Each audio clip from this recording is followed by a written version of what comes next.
பிப்ரவரி 24ஆம் தேதி 2019ஆம் வருடம் பொள்ளாச்சி கிழக்கு காவல் நிலையத்தில் பதிவு செய்யப்பட்ட தமிழ்நாட்டையே உலுக்கின ஒரு வழக்கோடைய தீர்ப்பு இன்றைக்கி வந்திருக்கு. உண்மையை சொல்லணும்னா இன்றைக்கி காலையில் அந்த தீர்ப்புக்காக தமிழ்நாட்டு பெண்கள் எல்லாருமே காத்திருந்தாங்க. ஏன்னா அண்ணே என்னை பெல்ட்டால் அடிக்காதீங்க, நீங்கள் என்ன சொன்னாலும் செய்கிறேன்னு பாதிக்கப்பட்ட பெண்கள் கதறக்கூடிய ஆடியோவும் சரி வீடியோவும் சரி ஒட்டுமொத்த தமிழ்நாட்டையுமே ஒரு பதவி உள்ளாக்குச்சுன்னு தான் சொல்லணும். ஏன்னா அந்த அளவுக்கு ஒரு ஈரக்குலையை நடுங்கிற அளவுக்கான ரொம்ப ஒரு ப்ரூட்டலான விஷயம் பொள்ளாச்சியில் நடந்தது. இந்த விஷயத்தை பொறுத்த வரைக்கும் இரண்டு வேறு கருத்துக்கள் இருக்குது. அதாவது ஒரு மாணவி தான் பாதிக்கப்பட்டதாக முதல்ல சொல்கிறது 2019 பிப்ரவரி 12ஆம் தேதி. ஆனால் எஃப்ஐஆர் பதிவு பண்ணது பிப்ரவரி 24ஆம் தேதி. ஏன் இந்த இடைவேளை அப்படிங்கிற கேள்வி ஒரு பக்கம் இருக்குது. இன்னொன்று தாமதமாக புகார் கொடுத்தாங்களா அப்படிங்கிற மாதிரியான இருவேறு கருத்துக்கள் இருக்குது. ஆனால் பிப்ரவரி 24ஆம் தேதி தான் இந்த வழக்கை பொறுத்த வரைக்கும் முதல் தகவல் அறிக்கை பதிவு செய்யப்பட்டது. பாதிக்கப்பட்ட மாணவி சொன்னது என்னென்னா, ரெண்டு பேரை குறிப்பாக சொன்னாங்க. திருநாவுக்கரசு, சபரிராஜன், இந்த ரெண்டு பேரையும் பற்றி தன்னுடைய புகாரில் ரொம்பவே தெளிவாக குறிப்பிட்டாங்க. தனக்கு நெருங்கின தோழி மூலமாக அறிமுகமான நபர் தன்னை கூப்பிட்டு ஒரு காரில் ஏற்றி தன்னிட்ட தகாத முறையில் நடந்து அதை வீடியோ எடுத்து வச்சு மிரட்டி தன்னுடைய இச்சைக்கு உட்படுத்த முயன்று அதுக்கப்புறம் தங்க சங்கிலியை பறித்ததாக தன்னுடைய புகாரில் குறிப்பிட்டிருந்தாங்க. இந்த வழக்கு பல முக்கியமான மாற்றங்களை சந்தித்தது. குறிப்பாக அதிமுக அப்போதைய ஆளும் அதிமுக அரசில் எஸ்பியாக இருந்த பாண்டியராஜன்கிறவர் பாதிக்கப்பட்ட பெண்ணுடைய அடையாளங்களை வெளியிட்டார். அது நீதிமன்றம் வரைக்கும் போய் நீதிபதி கிருபாகரன் அதை கண்டித்து அந்த அடையாளங்கள் இது பண்ண வீடியோக்கள் எல்லாத்தையுமே நீக்கணும், அந்த பதிவுகள் எதுவுமே இருக்கக்கூடாதுன்னு சொல்லி அரசாணையை கூட திருத்தணும் அப்படின்ற ஒரு முக்கியமான அறிவிப்பை வெளியிட்டிருந்தார். இந்த வழக்கை பொறுத்த வரைக்கும் நக்கீரன் பத்திரிகையுடைய ரோல் அப்படிங்கிறது ரொம்பவே முக்கியமானது. ஏன்னா அங்கே பொள்ளாச்சியுடைய நக்கீரன் செய்தியாளர் அருள் இந்த வழக்கில் தொடர்ச்சியாக பல முக்கியமான விஷயங்களை வெளி உலகத்துக்கு கொண்டு வந்தார். அதை பொறுத்த வரைக்கும் குறிப்பாக பார்த்தோம் அப்படின்னா இந்த கைது செய்யப்பட்ட 9 பேரும் கிட்டத்தட்ட 6 வருஷமாக நீதிமன்ற காவலில் தான் இருக்காங்க. இந்த நிலையில் குற்றவாளிகள்னு இப்போது அறிவிக்கப்பட்டிருக்கிற 9 பேரும் நீதிமன்றத்துக்கு போயிட்டு திரும்பவும் சிறைக்கு போகக்கூடிய வழியில் குற்றவாளிகளை அவங்களுடைய உறவினர்களோட காவல்துறையினர் சந்திக்க வச்சது அப்படிங்கிறது பெரும் பேசு பொருளாச்சு. அதை வெளி உலகத்துக்கு கொண்டு வந்தவர் நக்கீரன் பொள்ளாச்சி செய்தியாளர் அருள். அவர் இதை வெளி உலகம் கொண்டு வந்ததன் மூலமாக அந்த குழுவில் இருந்த அதை போலீஸ் குழுவில் இருந்த எல்லாருமே சஸ்பெண்ட் செய்யப்பட்டாங்க. நான் ஏற்கனவே சொன்ன மாதிரி எஸ்பி பாண்டியராஜன் சஸ்பெண்ட் செய்யப்பட்டார். இது இல்லாமல் பல முக்கியமான மாற்றங்களை கடந்து வந்தது. நான் ஏற்கனவே சொல்லியிருந்த மாதிரி நக்கீரனோட ரோல் இதில் முக்கியமானது. மார்ச் 11ஆம் தேதி நக்கீரன் இந்த வீடியோக்களை வெளியிடுது. அந்த வீடியோக்களை வெளியிட்டதற்காக நக்கீரன் பத்திரிகையுடைய ஆசிரியர் நக்கீரன் கோபால் அவர்கள் விசாரிக்கப்படுறாரு. விசாரிக்கப்பட்டதுலேயும் தன்னை ரொம்ப இல்ட்ரீட் பண்ணதாக அவர் சொன்னார். ரொம்ப அதிகார மனப்பான்மையோடு தாங்கிட்ட கேள்விகள் கேட்டதாக அவர் வெளியே ப்ரெஸ் மீட் கூட பண்ணியிருந்தார். இந்த வீடியோக்கள் தான் சமூக வலைதளங்களை வெளியாகி ஒரு மிகப்பெரிய பேசுபொருளாக மாறினது. அதிமுகவை பொறுத்த வரைக்கும் பார்த்தோம்னா முன்னாள் அமைச்சர் பொள்ளாச்சி ஜெயராமன் இதில் ஒரு முக்கியமான கன்னியாக பார்க்கப்பட்டார். இதை பற்றி கேள்வி கேட்டதற்காக. ஏன்னா இந்த குற்றப்பத்திரிகை எதுலேயுமே பார் நாகராஜன் அப்படிங்கிற ஒரு பேரே இடம்பெறலை. இதை பற்றி தற்போதைய தமிழக முதல்வர் மு.க. ஸ்டாலின் உட்பட பல அரசியல் தலைவர்களும் கேள்வி எழுப்பியிருந்தாங்க. அதன் தொடர்ச்சியாக பார் நாகராஜன் அதிமுகவிலிருந்து அடிப்படை உறுப்பினர் பதவி உட்பட எல்லா பதவியிலிருந்தும் நீக்கப்பட்ட ஒரு விஷயத்தையும் பார்த்தோம். இதை பற்றி கேள்வி கேட்டதற்காக பத்திரிகையாளர்கள்ட்ட ரொம்ப ஒரு மோசமான முறையில் பொள்ளாச்சி ஜெயராமன் நடந்துக்கிட்ட ஒரு கதையும் இருக்குது. இது எல்லாத்தையும் கடந்து தான் இப்படிப்பட்ட ஒரு சூழலில் தீர்ப்பு வந்திருக்கு. இந்த தீர்ப்பை பொறுத்த வரைக்கும் சிபிஐக்கு மாற்றின பிறகு தான் இந்த வழக்கு வேகம் எடுத்தது அப்படிங்கிறத நம்ம பதிவு செய்ய வேண்டியதாக இருக்குது. ஏன்னா பாதிக்கப்பட்ட 8 பெண்கள் ஏன்னா முதல்ல பாண்டியராஜன் ஒரு பெண்ணோடைய அடையாளத்தை வெளிப்படுத்தினது அப்படிங்கிறது வேறு யாரும் கம்ப்ளைண்ட் பண்ணிட வந்துடக்கூடாது அப்படிங்கிற விமர்சனமும் சமூக வலைத்தளங்களில் பரவலாக எழுந்தது. இப்படிப்பட்ட ஒரு நிலைமையில் 8 பெண்களையும் கூப்பிட்டு அவங்களுக்கு ஒரு முறையான கவுன்சிலிங் கொடுத்து கண்டிப்பாக உங்களுடைய அடையாளம் எந்த வகையிலையும் வெளிவராது, அதுக்கு நாங்கள் பொறுப்புன்னு சிபிஐயுடைய மெனக்கெடலுங்கிறது ரொம்பவே அதிகமாக இருந்தது. அந்த மெனக்கெடலுடைய தொடர்ச்சியாகத்தான் இன்னைக்கு காலையில் இந்த தீர்ப்பானது முக்கிய தீர்ப்பு வந்திருக்கு. இந்த வழக்கில் குற்றம் சாட்டப்பட்ட 9 பேரும் குற்றவாளிகள் அப்படிங்கிற தீர்ப்பு வந்திருக்கு. அவங்க எல்லாருக்குமே சாகும் வரை ஆயுள் தண்டனை அப்படிங்கிற ஒரு முக்கிய தீர்ப்பு வந்திருக்கு. பெண்களை பொறுத்த வரைக்கும் இழப்பீடும் அறிவிச்சிருக்காங்க. இதை பற்றின தண்டனை மற்றும் இழப்பீடு பற்றின முழுமையான விவரங்கள் தீர்ப்பு வெளியானதற்கு பிறகு தெரிய வரும். இந்த நிலைமையில் தீர்ப்பு வந்ததன் பிறகு நடந்த விஷயங்கள் அப்படிங்கிறது ரொம்பவே முக்கியமானது. தீர்ப்பு வெளியான கொஞ்ச நேரத்தில் பத்திரிகையாளர்களை சந்தித்த முதலமைச்சர் மு.க. ஸ்டாலின் குற்றவாளிகளை காப்பாற்ற நினைச்ச கூடாரம் வெட்கி தலை குனியட்டும் அப்படிங்கிற ஒரு விஷயத்த சொல்லியிருந்தார். இந்த கருத்துக்கு பதிலடி தெரிவிக்கும் விதமாக அதிமுக பொதுச் செயலாளர் எடப்பாடி பழனிசாமி சில கருத்துக்களை சொல்லியிருக்காரு. அவர் சொல்கிறது என்னென்னா, நாங்கள் தான் இந்த வழக்குக்கு சிபிஐ விசாரணைக்கு உத்தரவிட்டோம். நீங்கள் பொள்ளாச்சி வழக்கை பற்றி பேசுகிறீங்க. அண்ணா பல்கலைக்கழக மாணவி விவரம் என்னாச்சு? யார் அந்த சார்? அது இல்லாமல் அண்ணா நகரில் சிறுமிக்கு நடந்த வன்கொடுமைக்கு எதிராக அதில் கிடைக்க வேண்டிய நீதிக்கு எதிராக வாதாடினவங்க தான் நீங்கள் அப்படிங்கிற ஒரு விஷயத்த சொல்லியிருக்காரு. இன்னொன்று, தமிழ்நாட்டில் அதிக அளவில் போக்சோ வழக்குகள் பதிவாகுது. அதனால் அதற்கு தமிழ்நாடு அரசும் அதன் முதலமைச்சராக இருக்கக்கூடிய மு.க. ஸ்டாலின் தான் வெட்கி தலைகுனிய வேணும் அப்படிங்கிற ஒரு விஷயத்த சொல்லியிருக்காரு. அடுத்த கட்டமாக பார்த்தோம் அப்படின்னா, சமூக வலைத்தளங்களில், ஏன்னா இப்போது சோஷியல் மீடியாவுடைய டாமினேஷன் ரொம்ப அதிகமாக இருக்குது. இன்னும் ஓராண்டு காலத்துக்குள்ளே தேர்தல் வரப்போகுது. அப்படிங்கிறப்போ சமூக வலைத்தளங்களில் 2 பேரும் மாறி மாறி சண்டை போட்டுக்கிறத பார்க்க முடியுது. குறிப்பாக அதிமுக தான் அந்த சார் அப்படின்னு டிஎம்கே சைடில் ஒரு கார்டு வடிவமைச்சிருக்காங்க. அந்த கார்டு நீங்கள் இப்போ விஷுவலாக பார்க்கலாம். அதை பொறுத்த வரைக்கும் என்னென்னா, அவங்க இந்த சம்பவத்தில் நடந்த டைம்லைனை வரிசையாக குறிப்பிட்டிருக்காங்க. என்னென்ன விஷயங்கள் நடந்தது அப்படிங்கிறத வரிசையாக குறிப்பிட்டிருக்காங்க. அதே மாதிரி அதிமுக சைடில் என்னென்னா, தாங்க எந்த தப்பும் பண்ணலை அப்படிங்கிற மாதிரி தங்களை தற்காத்து கொள்ளும் விதமாக அவங்க ஒரு நியூஸ் கார்டு டெம்ப்ளேட்டில் ஒரு கார்டு வடிவமைச்சு கொடுத்துருக்காங்க. அந்த கார்டு சர்க்குலேட் பண்ணிட்டு இருக்காங்க. அதில் என்ன இருக்குன்னா, நாங்கள் நடுநிலை தான் செயல்பட்டோம். அடுத்த நாளே எஃப்ஐஆர் பதிவு செய்யப்பட்டது. அடுத்த நாளே நாங்கள் குற்றவாளியை கைது பண்ணோம், குண்டர் சட்டத்தில் அடைச்சோம் அப்படின்ற மாதிரி நிறைய விஷயங்கள் பதிவு செய்யப்பட்டிருக்கு சமூக வலைத்தளங்களில். இப்படிப்பட்ட ஒரு சூழலில் இந்த தீர்ப்புடைய முக்கியத்துவம் என்ன? இப்போ மேல்கோர்ட்டுக்கு போனால் அதில் இந்த தீர்ப்பு அப்படிங்கிறது மாறுவதற்கான சாத்தியங்கள் இருக்கா? ஒட்டுமொத்தமாக பாலியல் வழக்கை பொறுத்த வரைக்கும் ஒரு 2-3 ஆண்டுகளுக்கான ஒரு ஸ்டாட்டிஸ்டிக்ஸை நம்ம எடுத்து பார்க்கும்போது அதில் இருக்கக்கூடிய விஷயங்கள், அதில் நமக்கு கிடைக்கக்கூடிய தரவுகளின் அடிப்படையில் பார்க்கும்போது கன்விக்ஷன் ரேட், அதாவது ஒரு 100 வழக்கு பதியப்பட்டது அப்படின்னா அதில் 2.6% வழக்குகளில் மட்டும்தான் குற்றவாளிக்கு தண்டனை கிடைக்கிது அப்படிங்கிற தரவுகள் நமக்கு சுட்டி காட்டுது.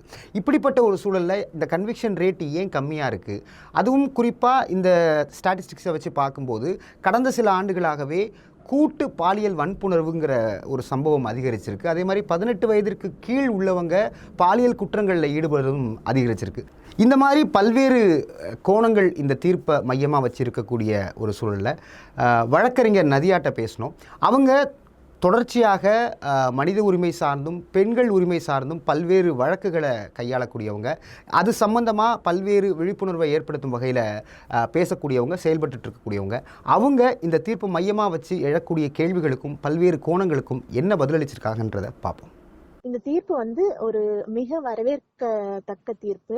அதாவது என்னன்னா, இப்ப இந்த தீர்ப்பு மூலமா இது போன்ற விஷயங்கள் இனிமே நடக்காம தடுக்கப்படும். அதாவது ஏதாவது ஒண்ணு பண்ணிட்டு நம்ம தப்பிச்சிடலாம் அந்த மாதிரி நினைக்கிறவங்களுக்கு இந்த மாதிரியான குற்றங்கள் செய்தா இவ்வளவு பெரிய கடுமையான தண்டனை இருக்கும், அதனால செய்யக்கூடாது அப்படின்ற ஒரு அவேர்னஸ் அவங்களுக்கு கிடைக்கும். இது போன்ற விஷயங்கள் வர்றதுக்கான வாய்ப்புகள் கம்மியா இருக்கும். இப்போ இதுல சிபிஐயோட ரோல் எந்த அளவுக்கு முக்கியமானது, குறிப்பா அந்த கவுன்சிலிங் கொடுத்தது பாதிக்கப்பட்ட பெண்களுக்கு, அதை பத்தி கொஞ்சம் விரிவா சொல்லுங்க. அதாவது இந்த பாதிக்கப்பட்ட பெண்கள் வெளியில வர்றதுக்கு ரொம்ப யோசிச்சதா அப்படி சொல்றாங்க. சிபிஐ வந்த பிறகு அவங்க எஃபர்ட் எடுத்து குற்றவாளிகள் வீடியோஸ் அதெல்லாம் டெலீட் பண்ணிருக்காங்க. அவங்க அதை ரெக்கவர் பண்ணி இந்த பெண்களை கண்டுபிடிச்சு அவங்க கிட்ட போயிட்டு கவுன்சிலிங் கொடுத்து, உங்களுடைய பேரை நாங்க வெளியில ரிவீல் பண்ண மாட்டோம், உங்களுக்கு பாதுகாப்பா இருப்போம், உங்களோட ஐடென்டிட்டி வெளியே தெரியாது, உங்களை பத்தின எந்த தகவலும் வெளியே சொல்ல மாட்டோம், ரொம்ப கான்பிடென்ஷியலா இதை நடத்தும் அப்படின்னு அவங்களுக்கு கவுன்சிலிங் கொடுத்து அவங்கள வர வச்சு அவங்களும் சாட்சிகளை பிறல் சாட்சியா மாறாம அவங்களும் எல்லா உண்மைகளையும் சொல்லி இந்த ஒரு தீர்ப்பு கிடைச்சிருக்கு. ஓகே. இப்ப அந்த கவுன்சிலிங் கொடுத்தது அப்படிங்கிறது இப்ப அது நிறைய பேருக்கு ஒரு நம்பிக்கையா இருக்கும் இல்லையா? அப்ப இனி ஏதாவது பிரச்சனைகள் நடந்துச்சு அப்படின்னா தைரியமா போலான்ற நம்பிக்கை பெண்கள்கிட்ட ஏற்படும் நினைக்கிறீங்களா? ஆமா, ஆமா. அதாவது பெண்கள் வந்து ஒரு அவங்களுக்கு ஏதாவது ஒண்ணு நடந்துருச்சு அப்படின்னா அத போயிட்டு ஒரு போலீஸ் ஸ்டேஷன்ல சொல்றது, வெளியில சொல்றத வந்து ரொம்ப பயப்படுவாங்க. ஏன்னா வந்து அவங்களுடைய பேர் கட்டுரும், அவங்களோட குடும்பம் வந்து பாதிக்கப்படும், சமுதாயத்துல வந்து நம்மள என்ன நினைப்பாங்களோ அப்படின்ற பிரச்சனைகள்லாம் இருக்கு. அதனால வந்து இந்த மாதிரி போயிட்டு நம்ம வந்து ரொம்ப கான்பிடென்ஷியலா இருக்கு, நம்மளோட பேரையும் ரிவீல் பண்ண மாட்டாங்க அப்படின்னு இந்த தீர்ப்பை பார்க்கும்போது எல்லாருக்குமே வந்து ஃபியூச்சர்ல என்ன நடந்தாலும் நம்ம போய் வெளியில சொல்லுவோம், கம்ப்ளைண்ட் கொடுப்போம், ஆக்ஷன் எடுப்போம் அப்படின்ற ஒரு தைரியம் வந்து இந்த ஜட்ஜ்மெண்ட்னால எல்லா பெண்களுக்குமே வந்து கிடைக்கும். ஓகே ஓகே, நல்ல விஷயம். இப்போ இது மேல் கோர்ட்டுக்கு போகும்போது என்ன மாதிரியான மாற்றங்களை இந்த வழக்கு சந்திக்கும்னு நினைக்கிறீங்க? அதாவது இது இப்ப வந்து இந்த கேஸ் வந்து உயர்நீதிமன்றத்துக்கு தான் வரும். குற்றவாளிகள் தரப்புல இருந்து மேல்முறையீடு போவாங்க. மேல்முறையீடு போகும்போது அதாவது சாட்சிகள் எல்லாமே விசாரிச்சு எல்லா எவிடன்ஸுமே காமிச்சு ரெக்கார்ட்ஸ் எல்லாம் காமிச்சு 2 சைட்ல அனலைஸ் பண்ணி தான் வந்து ஜட்ஜ்மெண்ட் கொடுத்திருப்பாங்க. இப்போ இது மேல்முறையீடு வரும்போது இவங்க தரப்புல இருந்து ஆல்ரெடி இந்த சாட்சிகள் கொடுத்தது, இந்த எவிடன்ஸ், இந்த ரெக்கார்ட்ஸ் எல்லாமே ஒரு ஜட்ஜ்மெண்ட் வந்துட்ட பிறகு அதை வச்சு மேல்முறையீடு போகும்போது அதுல வந்து இவங்க மேல எந்த தவறும் இல்ல, நான் இந்த குற்றத்தை வந்து நான் பண்ணல அப்படின்னு நிரூபிக்கிறதுக்கு ஏதாவது பாயிண்ட்ஸ் அதுல இருந்தது, இல்ல கிரவுண்ட்ஸ் இருந்தது அப்படின்னா அதை பேஸ் பண்ணி அவங்க வந்து மேல்முறையீடுல ஆர்குமெண்ட் பண்ணி இந்த தண்டனையை வந்து குறைந்த தண்டனையா கேட்டு பெற்றுக்கலாம். அப்படி இல்ல அதாவது தவறே பண்ணல அப்படின்னா, தவறு பண்ணல அப்படின்னா விடுதலைக்கு வாய்ப்பு இருக்கிறது. அந்த மாதிரியான மட்டும்தான். ஆனா அதிகபட்சம் அப்படி இல்ல, அப்படி அது நமக்கு கிளியர் கட்டா சொல்ல முடியாது இல்லையா? ஆமா, ஜட்ஜ்மெண்ட் பார்த்தாதான் நம்மளால கிளியரா சொல்ல முடியும். ஆனா வந்து நம்ம தகவல்கள் எல்லாத்தையும் வச்சு பார்க்கும்போது அதற்கான வாய்ப்புகள் இல்ல அப்படிங்கறது மட்டும் தெரியுது. அதுக்கான வாய்ப்புகள் ரொம்ப கம்மி. இப்போ ஒரு பக்கம் வந்து பார்க்கும்போது நான் இது ஒட்டுமொத்தமா கொஸ்டினா கேட்டுறேன், நீங்க இது கொஞ்சம் டீட்டெயிலாவே ஆன்சர் பண்ணுங்க. இது வந்து என்னன்னா, இப்போ நம்ம சமீப காலமா பார்க்கும்போது லாஸ்ட் ஒரு 2-3 இயர்ஸ் டேட்டா பார்க்கும்போது இப்ப கன்விக்ஷன் ரேட்ன்றது ரொம்ப கம்மியான ஒன்னா இருக்கு. 100 கேஸ்ல 2 கேஸ் அப்படிங்கிறது ரொம்பவே மலைப்பான ஒரு விஷயமா இருக்கு. அது வந்து நம்ம எல்லா மாநிலங்களையும் கிட்டத்தட்ட அந்த மாதிரிதான் இருக்கிறது நம்ம பாக்குறோம். ஒரு டேட்டாவாவே இருக்கு. அப்ப அதுக்கான காரணம் என்ன? அதாவது இப்ப ஒரு வழக்கு வந்து கோர்ட்டுக்கு வருது, ஒருத்தர் மேல வந்து குற்றம் சுமத்திட்டாங்க, கேஸ் வருது அப்படின்னும் போது குற்றம் சுமத்தப்பட்ட எல்லாருமே வந்து குற்றவாளிகள் கிடையாது. ஒரு சில கேசஸ்ல புனியப்பட்ட வழக்கா இருக்கலாம், ஒரு சில கேசஸ்ல வந்து குற்றம் புரிஞ்சிருப்பாங்க, ஆனா வந்து போதுமான எவிடன்ஸ் இருக்காது. சம்டைம்ஸ் சாட்சிகள் வந்து சாட்சி ஏறும்போது பிறர் சாட்சியா மாறிடுவாங்க, அவங்களை த்ரெட்டன் பண்ணிருப்பாங்க, பயந்துகிட்டு வந்து அவங்களோட உயிருக்கு ஆபத்து ஏற்பட்டுருமோ அப்படின்ற மாதிரி பயந்துப்பாங்க. அவங்களுடைய வந்து அவங்களுக்கு ஏதாவது இதனால வந்து அவங்களுக்கு ஏதாவது கெட்ட பேர் வந்துருமோ அப்படின்ற மாதிரியான பயத்துல கூட சம்டைம்ஸ் சாட்சிகள் வந்து பிறர் சாட்சியா மாறி கேஸ் விடுதலை ஆகுறதும் உண்டு. சம்டைம்ஸ் வந்து அவங்க வந்து பொய்யான வழக்கு அப்படின்னும் போது அவங்க விடுதலைக்கான வாய்ப்புகள் இருக்கு. பாலியல் ரீதியான குற்றங்களை பார்க்கும்போது கடந்த ஒரு சில ஆண்டுகளாவே, ஒரு 4-5 ஆண்டுகளாவே பார்க்கும்போது கூட்டு பாலியல் வன்புணர்வுன்றது ஒரு பக்கம் அதிகரிச்சிருக்கு. 18 வயதிற்கு கீழாக இருக்கக்கூடிய சிறுவர்கள் அவங்க வந்து பாலியல் குற்றங்கள்ல ஈடுபடுவது அப்படிங்கறது அதிகரிச்சிருக்கு. இப்ப இதுக்கு ஒரு ஒரு ஒரு ஒரு ஆக்டிவிஸ்டா டோட்டலா ஒரு சேஞ்ச் உருவாக்குறப்ப நம்ம வந்து பள்ளி பாடத்திட்டத்திலையும் நம்ம கவனம் செலுத்த வேண்டியிருக்கா? என்ன மாதிரியான விஷயங்கள் செஞ்சா இந்த மாற்றத்தை கொண்டு வர முடியும்? அதாவது வந்து ஒரு குழந்தை வளரும் போதே அந்த குழந்தைக்கு இது நல்லது இது கெட்டது அப்படின்னு நம்ம சொல்லி கொடுக்குற மாதிரி ஆண் குழந்தையாக இருக்கட்டும் பெண் குழந்தையா இருக்கட்டும் பள்ளி பருவத்தில இருந்தே வந்து அவங்களுக்கு வந்து இதெல்லாம் வந்து தவறு, இதெல்லாம் பண்ணக்கூடாது, ஆண்களுக்கு பெண் பிள்ளைகளை இப்படிதான் நடத்தணும், இந்த மாதிரியான விஷயங்கள் நம்ம சொல்லணும். இது பெண் பிள்ளைகளுக்கும் சொல்லி கொடுக்கணும். ஏன்னா அவங்களும் வந்து வீட்டுக்கு போறாங்க, வீட்டுல சொல்லுவாங்க. அதே மாதிரி ஒரு ஒர்க் பண்ற இடமா இருக்கட்டும், எங்கேயா இருக்கட்டும், அங்க அடல்ட் இருந்தாங்க, பெரியவங்க இருந்தாங்கன்னா கூட அவங்களுக்கும் இந்த அவேர்னஸ் கொடுக்கணும். அவேர்னஸ் கொடுக்கும் போது என்ன ஆகும்னா, இப்போ ஒரு வீட்டுல ஒரு லேடிக்கு ஒரு அவேர்னஸ் கொடுக்குறோம், படிக்காதவங்க அவங்க, ஆனா வந்து அவங்க ஏதோ ஒரு சின்ன வேலை, ஏதோ கூலி வேலை செய்யறாங்க, ஏதோ ஒரு கம்பெனில செய்யறாங்க அப்படின்னா மாசத்துக்கு ஒரு வாட்டியாவது அவங்களுக்கு ஒரு அவேர்னஸ் கொடுத்தோம்னா அவங்களுக்கு அந்த மைண்ட்ல அது இருக்கும்போது அவங்க என்ன பண்ணுவாங்க, அந்த குழந்தைக்கு சொல்லி வளர்ப்பாங்க. இது இல்லாம ஸ்கூல்ல வந்து நம்ம குழந்தைக்கு சொல்லி வளர்க்கும் போது அந்த குழந்தை வளரும் போது இதெல்லாம் தவறு அப்படின்னு அது மைண்ட்ல வந்து ஏத்துக்கிச்சு அப்படின்னா இந்த மாதிரியான தவறுகள் வந்து வர்றதுக்கு வாய்ப்புகள் கம்மியா இருக்கிறது. அதுக்கு வந்து நம்ம பாடத்திட்டத்தில இருந்தே ஒர்க் பண்ண வேண்டியிருக்கு இல்லையா? ஆமா, பாடத்திட்டத்துல இருந்து அந்த குழந்தைக்கு எந்த லெவல்ல புரிஞ்சுக்க முடியுமோ அந்த லெவல்ல, இப்ப ஒரு குழந்தைக்கு ABCD இருந்து ஆரம்பிக்கிற மாதிரி அந்த குழந்தைக்கு அந்த டைம்ல எப்படி புரிஞ்சுக்க முடியுமோ அந்த மாதிரி சொல்லி அந்த பாடத்திட்டத்திலேயே அதை ஆரம்பிக்கலாம். அதை இன்க்ளூட் பண்றோம்னா ஒரு சேஞ்சஸ் கிரியேட் பண்ணலாம். இப்போ இந்த மாதிரியான பாலியல் குற்றங்கள்ல இந்த இன்ஸ்டன்ட் ஜஸ்டிஸ்ன்றது இருக்குல்ல, ஏன்னா இப்ப பொள்ளாச்சி விஷயம் சமூக வலைதளங்கள்ல பெருசா வாதிக்கப்பட்ட போதே நீங்க அதுல இருக்கக்கூடிய கமெண்ட்ஸ் எல்லாமே பார்த்தோம்னா பெரும்பாலான கமெண்ட்ஸ் வந்து அவங்கள வந்து என்கவுண்டர் பண்ணணும், இங்க சுடணும் அங்க சுடணும்ன்ற மாதிரி ரொம்ப ஒரு அந்த ஒரு ஆக்ரோஷமான உக்கிரமான மனநிலை எல்லாத்தையுமே காணப்படுச்சு. இப்ப அவங்க எல்லாம் சொந்த வீட்டுல தன்னோட வீட்டுல அப்படி நடக்கும்போது மறைக்க பாக்குறவங்களா கூட இருப்பாங்க. ஆனா அந்த உடனடியான ஒரு ஜஸ்டிஸ் அப்படிங்கிற அந்த என்கவுண்டர் மீதான ஒரு ஒரு ஒரு ஒரு பீர் பிரஷர் இருக்குல்ல, அது வந்து இன்னுமே இருக்கா மக்களுக்கு? இல்ல அது சரியா நினைக்கிறீங்களா? அதாவது உண்மையான தண்டனை விசஸ் என்கவுண்டர்னு பாக்கும்போது அந்த என்கவுண்டர் பத்தி நீங்க என்ன நினைக்கிறீங்க? அதாவது என்கவுண்டர் அப்படின்றது வந்து நான் தவறான விஷயமா தான் பாக்குறேன். ஏன்னா இப்ப வந்து ஒருத்தர் தவறு பண்ணிட்டாங்க, குற்றம் பண்ணிட்டாங்க அப்படின்னு தெரிய வரும்போது அவங்க உண்மையிலேயே அந்த குற்றம் பண்ணிருக்காங்களா இல்லையான்னு அனலைஸ் பண்றதுக்கு தான் கோர்ட் இருக்கு. அப்ப கோர்ட்ல வந்து கோர்ட் ஒருத்தரை மட்டும் சார்ந்து இல்ல, அதுல வந்து அட்வொகேட்ஸ் இருப்பாங்க, போலீஸ் வந்து இன்வெஸ்டிகேட் பண்ண போலீஸ் வந்து அவங்களோட எவிடன்ஸை ஃபைல் பண்ணுவாங்க, சார்ஜ் ஷீட் ஃபைல் பண்ணுவாங்க, குற்றவாளி தான் குற்றவாளி இல்லங்கிறத நிரூபிப்பாங்க. இந்த மாதிரி எல்லா விஷயங்களும் முடிஞ்ச பிறகுதான் அவங்க குற்றவாளியா இல்லையாங்கிறது நிரூபிக்கப்படும். இந்த என்கவுண்டர்ன்றது வந்து சட்டத்துல கிடையாது. சட்டத்துல என்னன்னா ட்ரையல் முடிச்சிட்டு கேஸ் முடிச்சிட்டு இந்த செக்ஷனுக்கு இந்த தண்டனை அப்படின்னு இருந்ததுன்னா அதுதான் நம்ம கொடுக்கணும் நம்ம சட்டத்துல. ஒரு மானிட்டரிங்கான சிஸ்டம் ஒண்ணு தேவைப்படுது. அதாவது என்னன்னா இப்போ ஒரு கிரைம்ல ஒரு சின்ன வயசுல ஒரு கிரைம்ல ஈடுபடுறான்னு வச்சுக்கோமே, ஒரு 16 வயசு பையனோ 17 வயசு பையனோ ஒரு கிரைம்ல ஈடுபடுறான். அப்ப அந்த பையன் ஒரு ரிப்பீட்டட் அஃபண்டரா திரும்ப இன்னொரு குற்றத்தை செய்யறதுக்கான வாய்ப்பு இருக்கு அப்படிங்கறத கணிச்சு அத முன்னாடியே தடுக்கிறதுக்கான சிஸ்டம் எதுவும் இருக்கா? ஏன்னா இப்போ ஒரு ட்ராக்கிங் சிஸ்டம் மாதிரி ஒரு பாலியல் குற்றவாளிக்கு அந்த அது ஒரு நம்ம இப்ப பேசிட்டு இருக்கோம் நிறைய நாட்களா, பாலியல் குற்றத்துக்கு தனி ரெஜிஸ்டரே இல்லைன்ற விஷயங்கள்லாம் நம்ம பேசிக்கிட்டு இருக்கோம். சோ அப்படிங்கிறப்போ ஒரு ஏர்லியர் ஸ்டேஜ்ல ஒரு குற்றம் பண்ண நபரை தொடர்ச்சியா கண்காணிக்கிறதுக்கான சிஸ்டம் நம்மள்ட்ட இருக்கா, இல்ல அதுக்கான தேவை இருக்கு இல்லைன்னு நினைக்கிறீங்களா? அதாவது பொதுவா வந்து 18 வயசுக்கு மேல ஒரு குற்றம் பண்ணாங்க அப்படின்னா ஃபர்ஸ்ட் வந்து குற்றம் பண்ணிட்டாங்க, இவங்க எஃப்ஐஆர் போட்டுட்டு அவங்கள ஜெயிலுக்கு அனுப்பிச்சு பெயில், அதாவது ஜாமீன்ல வந்துருவாங்க. அதுக்கப்புறம் அவங்க தண்டனை ஆயிட்டாங்கன்னா ஜெயிலுக்கு போவாங்க. இது ஒண்ணு. ஜெயிலுன்றது வந்து அதாவது பிரிசன், சிறைன்றது வந்து ஒரு சீர்திருத்த இடம் அப்படின்னு சொல்லுவாங்க. அவங்க அதுக்குள்ள போயிட்டு வந்தாங்க அப்படின்னா அவங்க வந்து திருந்தி வருவாங்கன்றதுக்காக சிறைக்கு அனுப்புறது.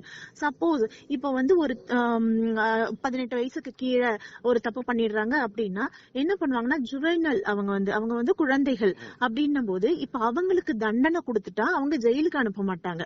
பார்ஷல் ஸ்கூல்னு இருக்கு, அங்க அனுப்புவாங்க. அங்க அனுப்பும் போது அங்க என்னன்னா இப்ப சிறை எப்படி சீர்திருத்தமோ அதே மாதிரி அந்த இடம் வந்து ஒரு சீர்திருத்தமான இடம் தான் அது.